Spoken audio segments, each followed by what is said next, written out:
No. Let's go chew the fat.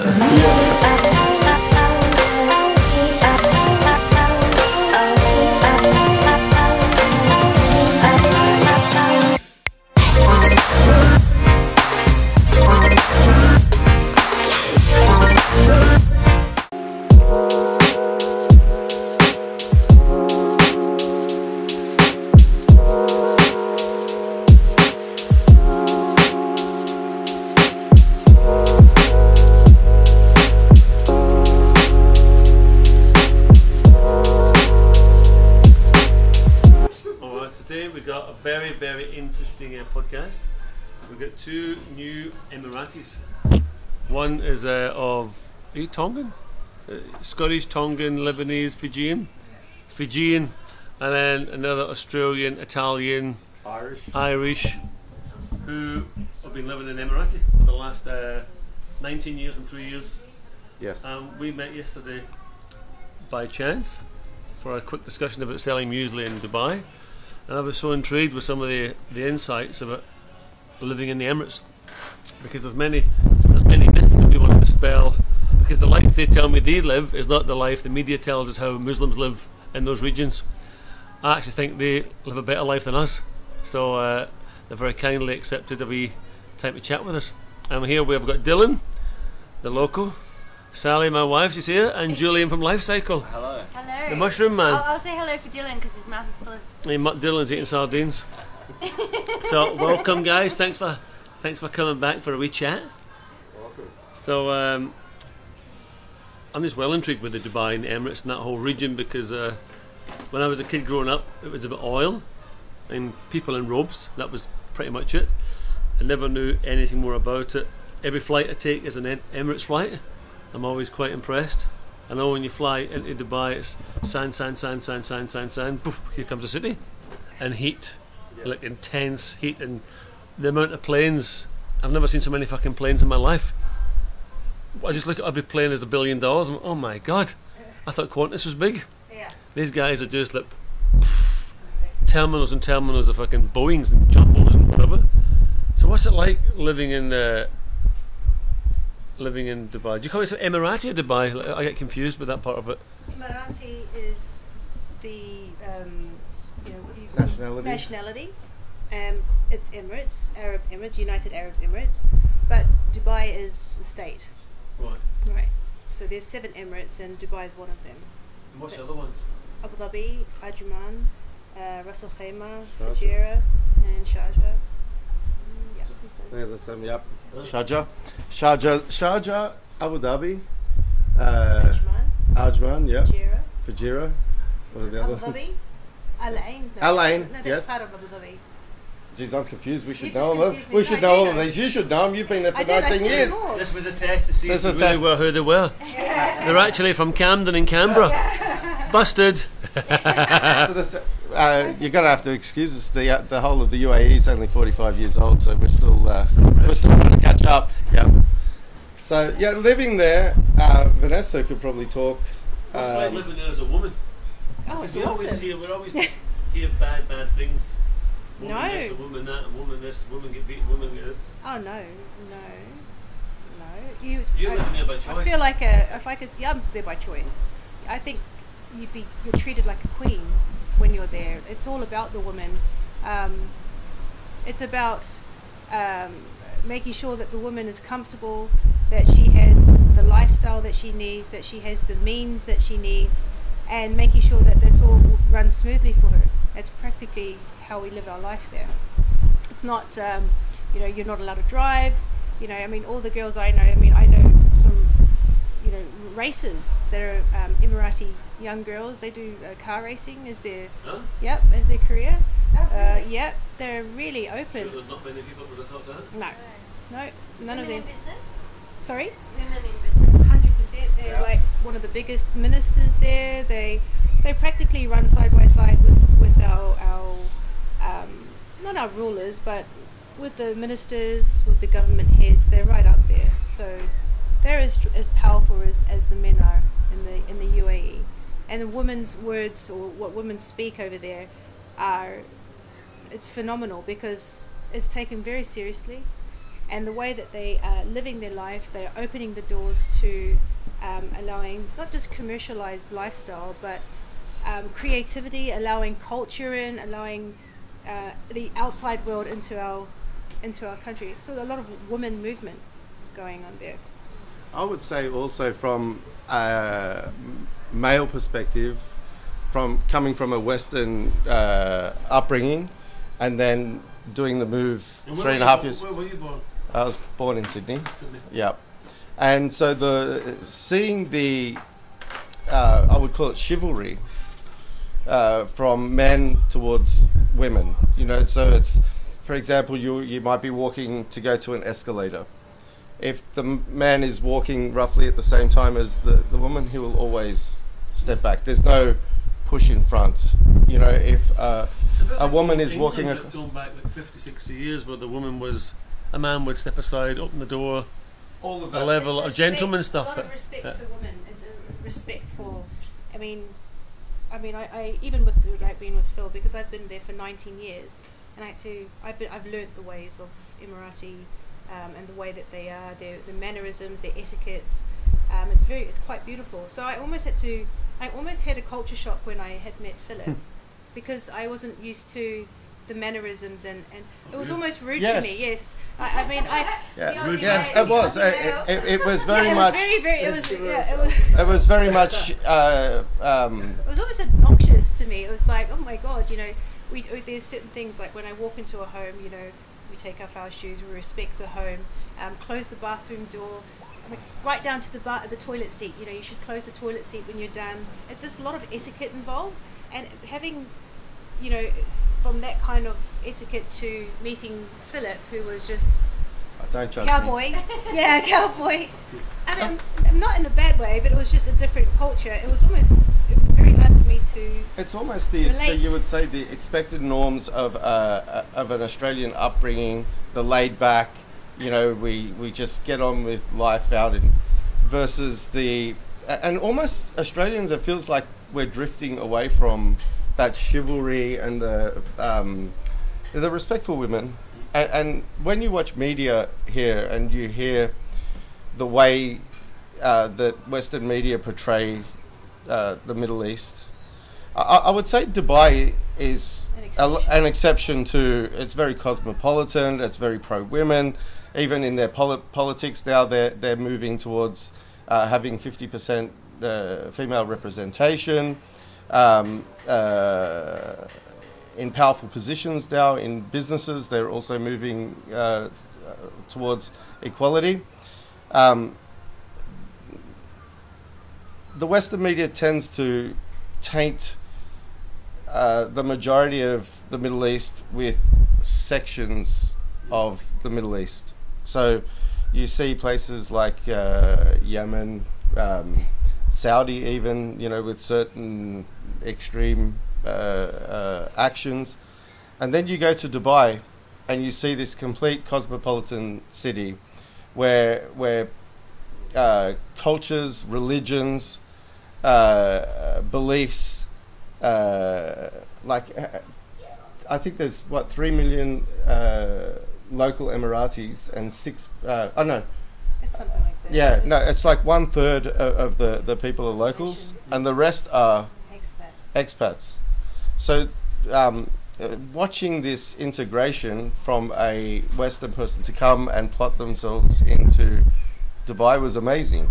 Like, there's no fights, there's none of this violence, Prejudice. you know, there's none of this, and the views and even the media about certain countries surrounding the UAE, like for example Oman.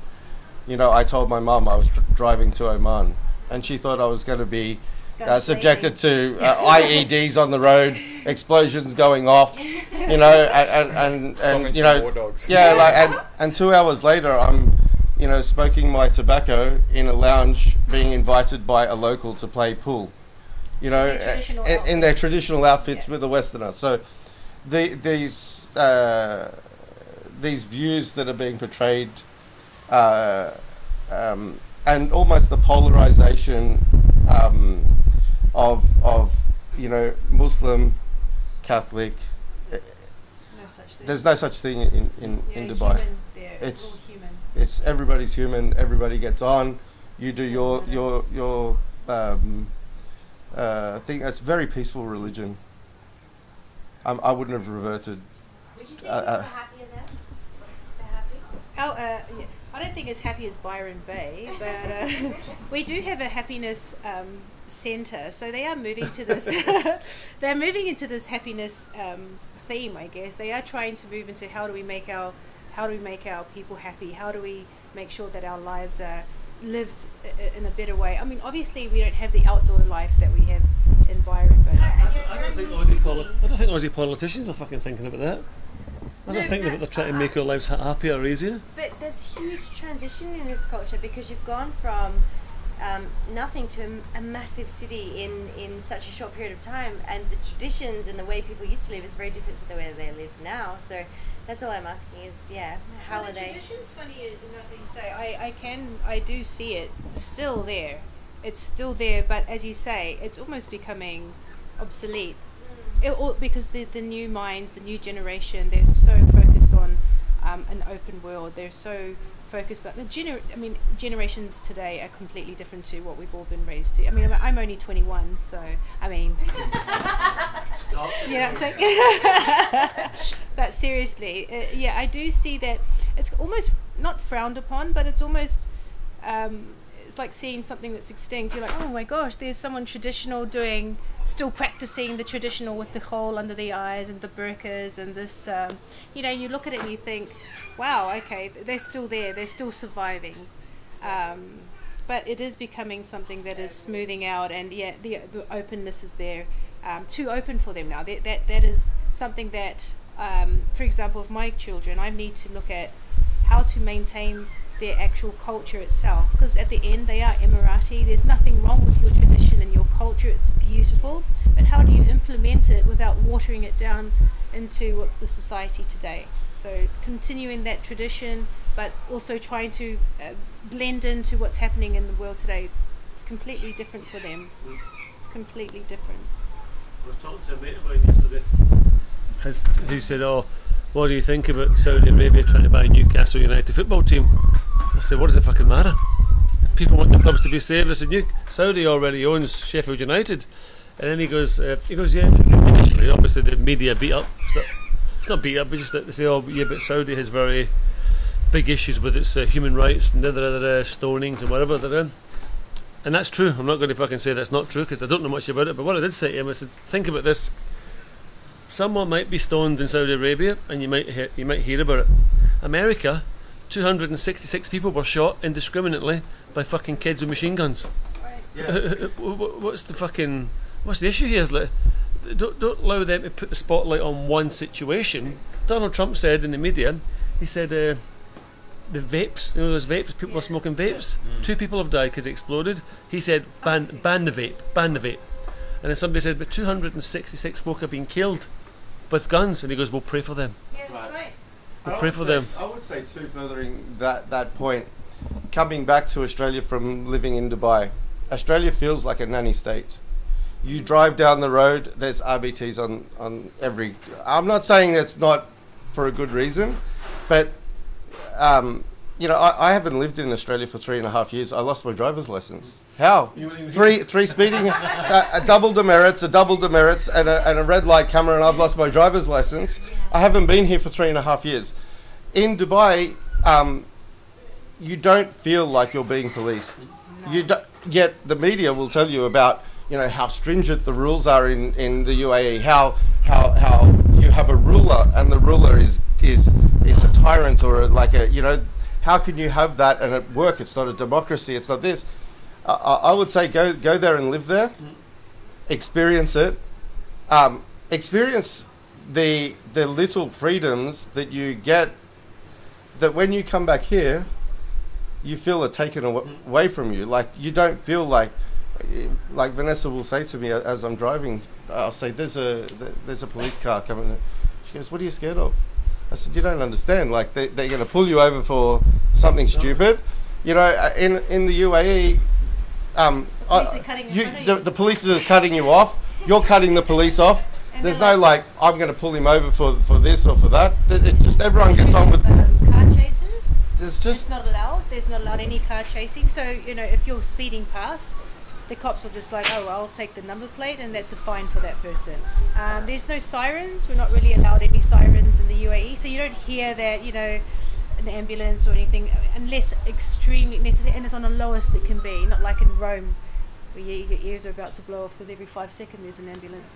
But the police there, when they need to be policed, that's when they do their job. Everything's CCTV over there, so like literally every corner you go on, there's no way that you can get away with anything without having a CCTV on you. So maybe that's the best way to do things. If you know, why do you need to be policed physically, individually?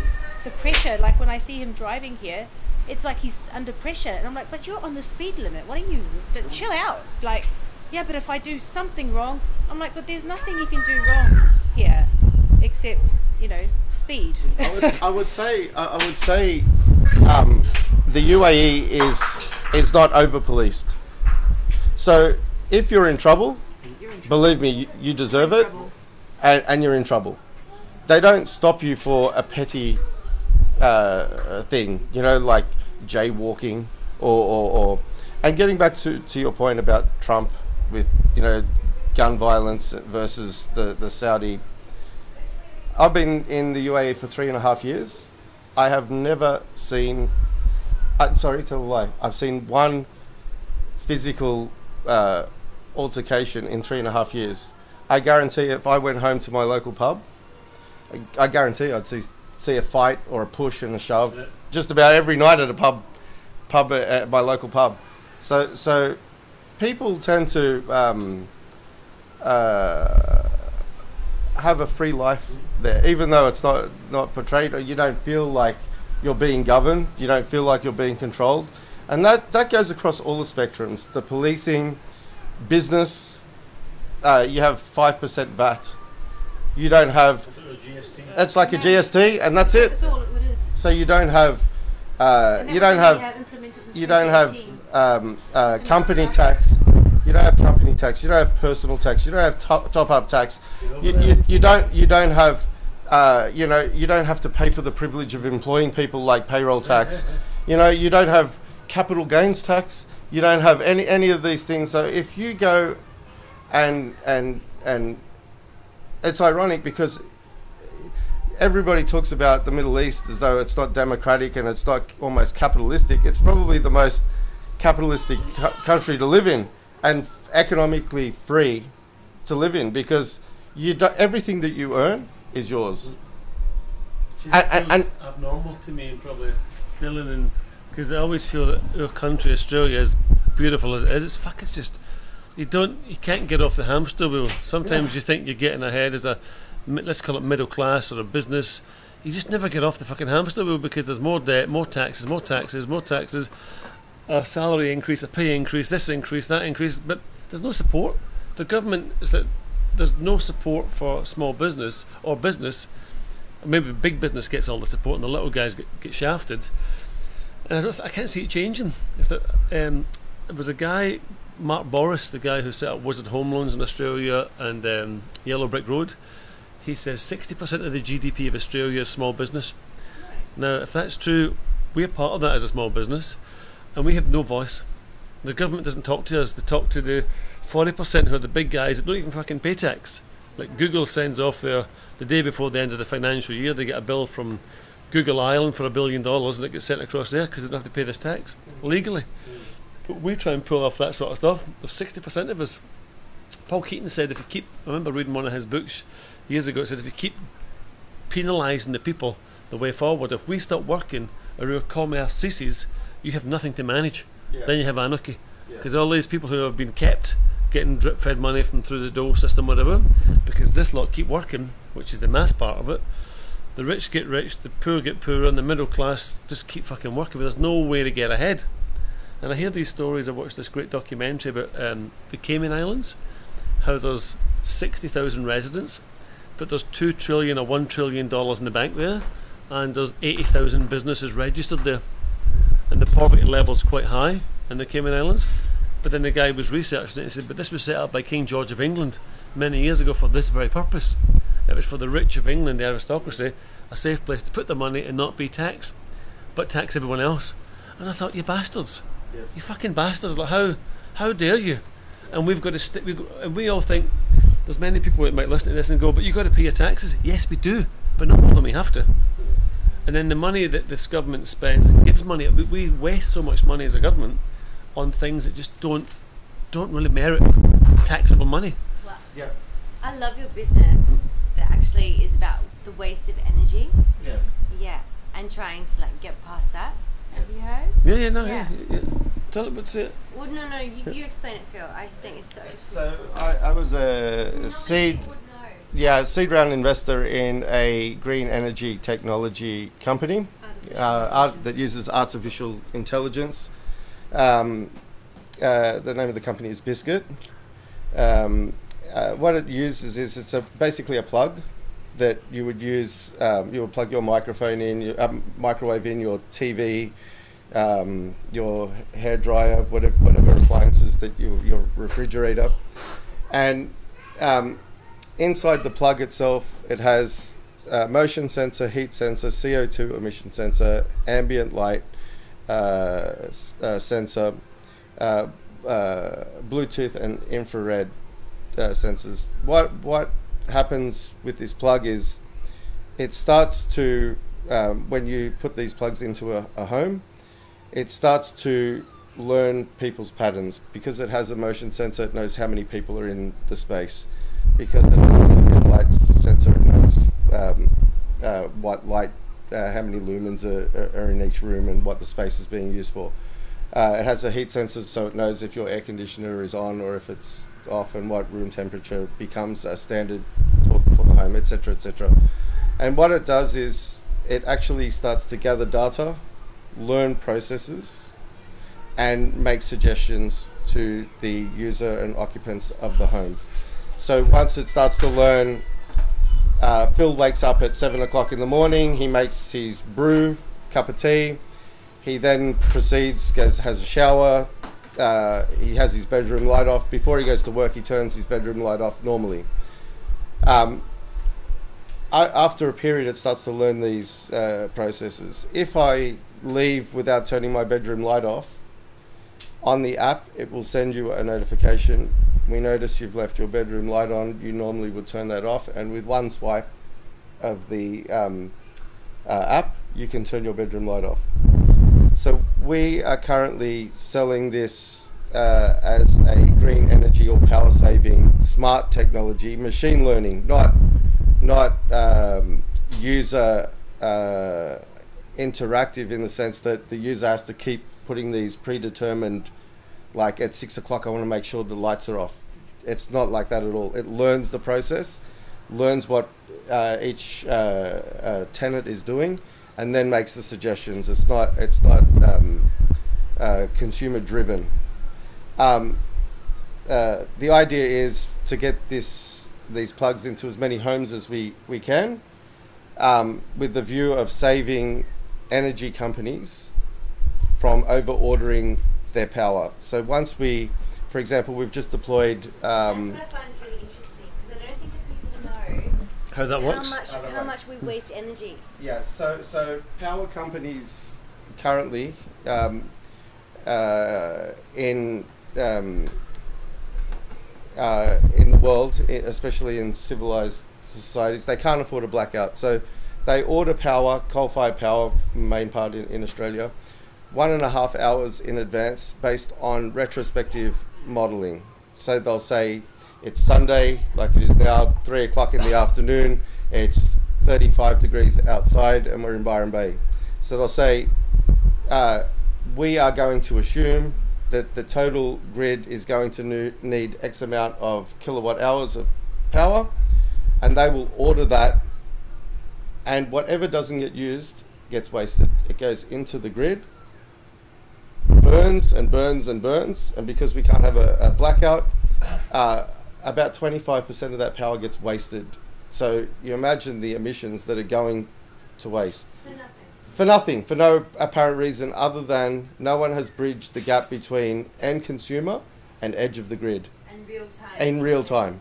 And our technology, once it's implemented in enough communities. Like we've deployed into a huge community in the UK, 6,000 apartments, the shopping mall, the business centre, and it's our first paid pilot that's going to give us proof of concept.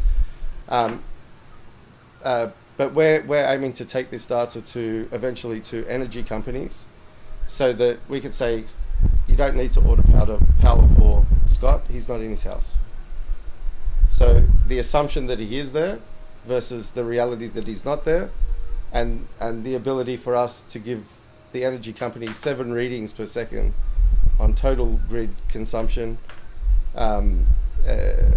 We think that data is very powerful and worth a lot of money going forward. So that's. I don't think anyone who puts the plug in the wall has a thought down the line where that plug source is coming from, or how it works, how the mechanics. It just, we want it to work. Yes. But then I think if you say that now is 25% of it's been burned for no purpose, exactly, and you hear, for example, I'm listening to the debate now on with Scott Morrison, and they're talking about he doesn't want to sell Australia out on this emissions agreement with the Paris Accord and these types of deals that are being done. And here we are, we've got an elegant solution for reducing consumption using renewables. So we've partnered with a solar company now, and that solar panel communicates with our central hub. So this is, it'll take off. Yeah. It's like anything. You have to push and show someone and show somebody and show somebody until they come up and they go, oh, that's a good idea. So you should probably do it in Byron Bay. There's a company here called Innova Energy. Right. So it's all about local community. Right. And this is a good, because I think of the 70,000 homes here, most people put their hand up and say, I have one, I have 3, I have 4. Innova Energy, they're always in the local radio, Bay FM here, talking about support local, they pull solar, they bring so many other non-coal energies to this area, and many houses in this area sign up for it. Yeah.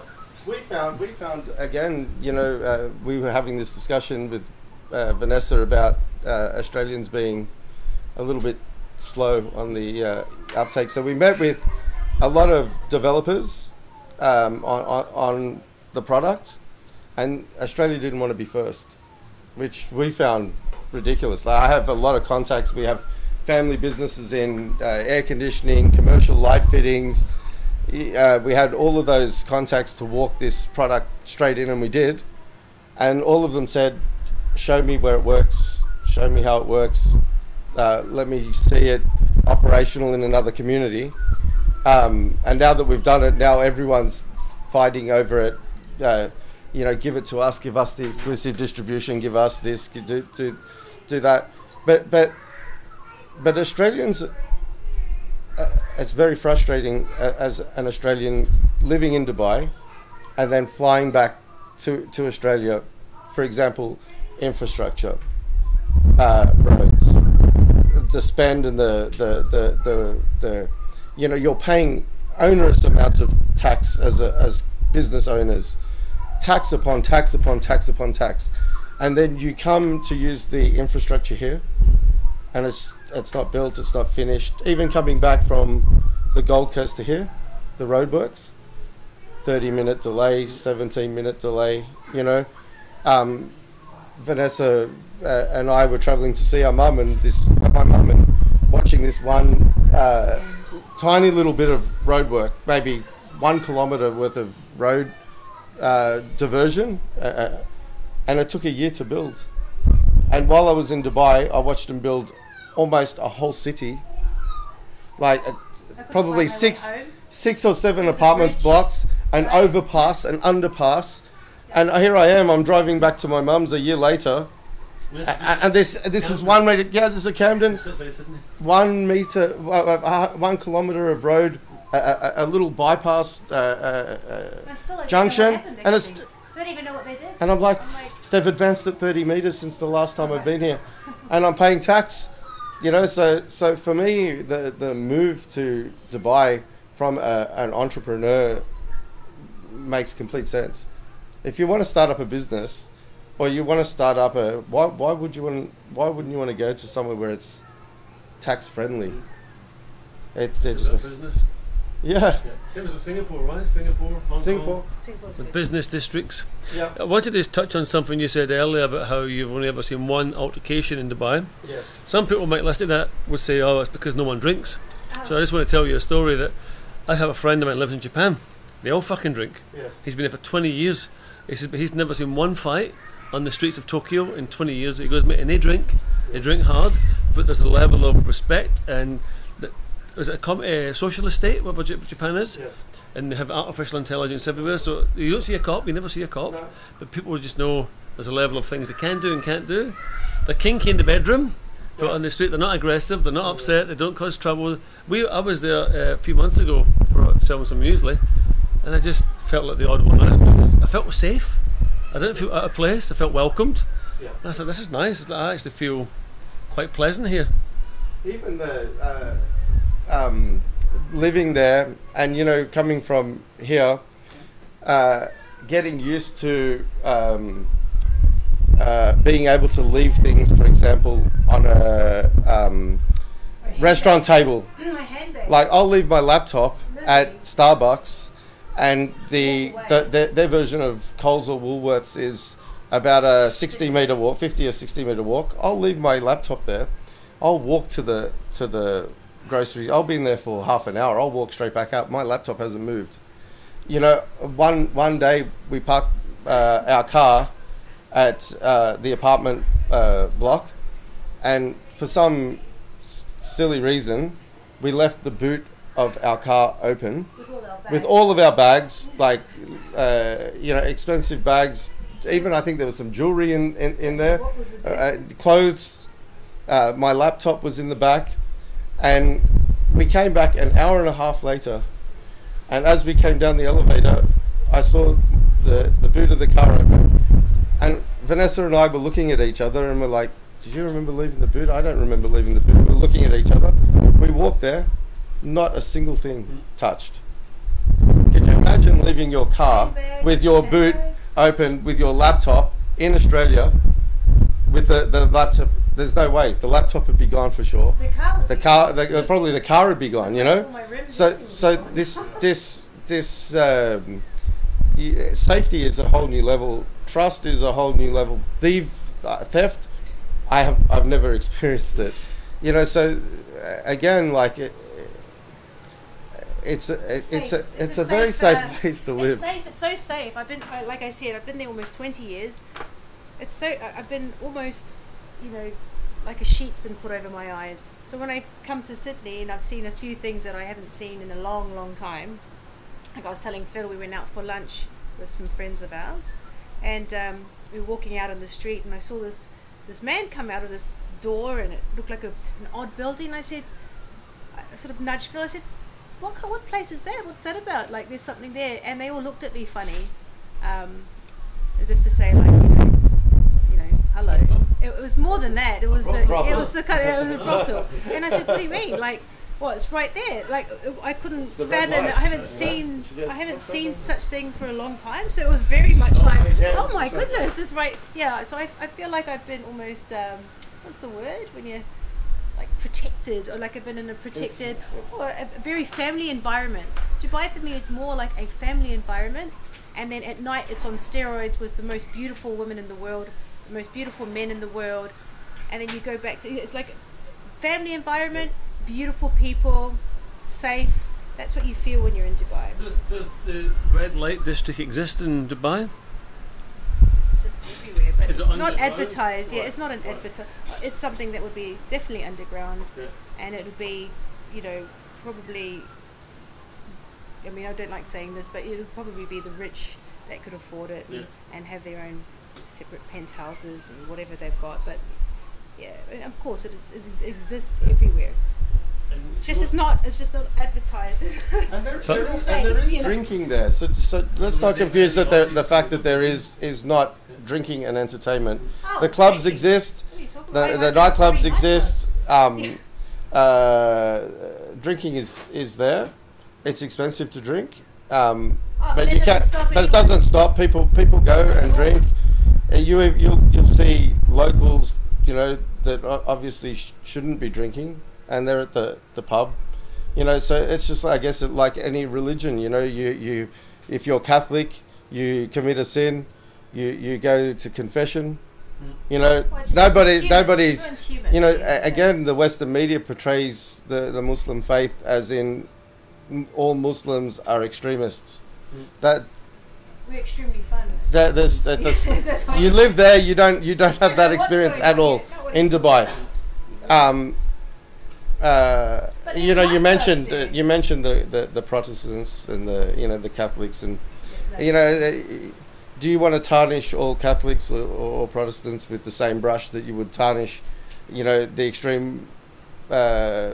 extremists from a Muslim faith or the because when you live there, you don't experience that. Now, But who I used to work for a long time ago, all I did was entertainment. So, and when I say entertainment, we had A class celebrities always coming into the environment. Nightclubs, we have huge nightclubs where I've had massive performers come. Just recently, I just left in the hotel that I have my gallery in. I had T-Pain, Flow Rider. I had all these boys there. And you just like, it's so normal. Like, I remember going to a nightclub one time. Kelly Rowland was there, Enrique Iglesias. I've seen Van Damme a few times. He used to He's come to tiny, our isn't he? office. He's tiny. I don't know what. The Splits. I just saw him. I just imagined the Splits. That's about it. No. You know, when he said literally. Yeah, okay. And then it's just so open. Like, even they feel relaxed to come there. Lindsay Lohan lives there now because she's like, this is just where I want to be. But we have nightclubs like it's a massive party. It's obscene. It's like being minus like being like in Ibiza and all those kinds of places where it's quite open in terms of underground drug use or whatever it is. Everything in Dubai is just drinking. It's fun. Mainly drinking. It's party. It's after party. And then it's tomorrow we've all got work and let's go live our life and see you at work. Blah, But blah, blah. But I would say too, coming from you know, Australia, where it's sometimes way off the charts, that lifestyle, that if you wanted to go and find peace, like I found some peace through a lot of turmoil, you know, with things that have happened over the last 3 years. If you ever want to find a place to find some peace, you could find it in Dubai. You could find it. I mean, you could find it here too in Byron, but you could find it in Dubai. Like it's not something where you feel the pressure of you know, like a Sydney life or a, you know, the drinking and the you have to seek that out to go drinking. It's there, but you have to go to a nightclub or you have to go to a hotel or you have to, as I said to you earlier, you have to pay for a license to buy alcohol. So it's easier to just go into a laid back lifestyle of I'm just going to become family oriented.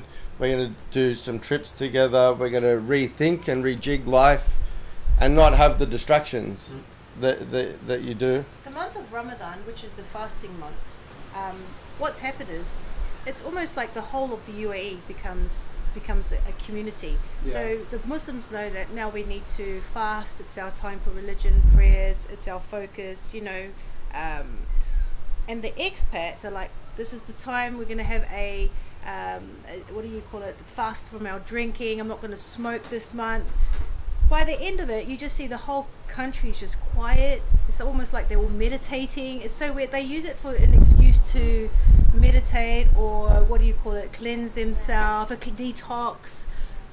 And then you have the last day of Ramadan, and then it's like massive party, and like this is going on. Everyone's like, yeah, fasted 1 month. I'm gonna, you know, drinking, no smoking, lost weight, then big moon party on the beach at Atlantis. So you're like, right, but it's somehow they've adopted it into their ways of life, you know, into their culture. Of course, it's not for everyone. Most people also leave the country because it gets too hot, obviously, because it depends on the moon and when Ramadan is. But it is a hot country, so people do leave. How hot does it get? What's the I think I've been there when it's almost 57 degrees Celsius. We have 52 degrees, but on average, it's about 47, between 47 and 49 daily and night. So imagine that. There's Imagine that no, during the there's no fasting. breeze. Imagine that during the fasting period. And So our days are longer. 1 month, Fasting in and summer. you'll have 14 hours, 15 hours But the fasting. days are longer from the summer. But I will say something about again my reversion that took place because of my experience during Ramadan. When Vanessa says family, it extends past family. So you'll have acquaintances that will take their time to invite you over to their place to break your fast. So it'll be, maybe it's a business associate that you've met that day, or a colleague of a friend of somebody that works together, and you'll just be talking about, what are you doing for iftar? No plans. Come around. So it's like people's homes become your home, and a portion of our money, so if you have a salary, is about, I think 3% of our money has to go to some form of charity. It's you must. It's part of your religion. So I can feed families for that month if I can afford to. I know one of the families feed almost 200 people a day for the whole month. Yeah, every iftar. You go past the mosques, you see the mosque provides like the labour camp workers all sitting. There's like hundreds of them sitting waiting for the food to be ready and laid out. It's just really a very beautiful environment, kind. You can feel that everyone's sharing and everyone is giving at that time. And then it goes back to I would say, as a Catholic, when you walk into the church and you go through the mass, and somebody says, you now may offer each other the sign of peace, and you shake people's hands, and you're like, you feel this glow, like everybody starts to get happy. Well, that period of Ramadan is like that experience on steroids. So people will start doing things for other people. There's a generosity. It's like a reminder of your religion, isn't it? Yeah, and It's like even a stop and pause and just think. Charities, Yep. People's hospital bills will get paid by, if you can't afford it, or you see these just incredible acts of generosity during that month, and it seems to start before and it continues after, but it is generally a reminder. It's a very, very peaceful religion. When you said we're going to maybe wind this up, I want to say one thing. You said it was 57 degrees, roughly in those days. That's what I've experienced before. I've had a 57-degree day. I've also had hailstones at the size of golf balls before in Dubai. I've had all the weathers, but our average temperature is 47 to 49 daily basis, starting from at least January, March, April, May. So starting from approximately June-ish all the way until October, constant, like not even relaxed. How do you get cold water? You don't get cold water. Do you get chill it? You do have cold water. I mean, it does have. You have temperature-controlled waters. I remember. But I do have. It was steaming. Exactly.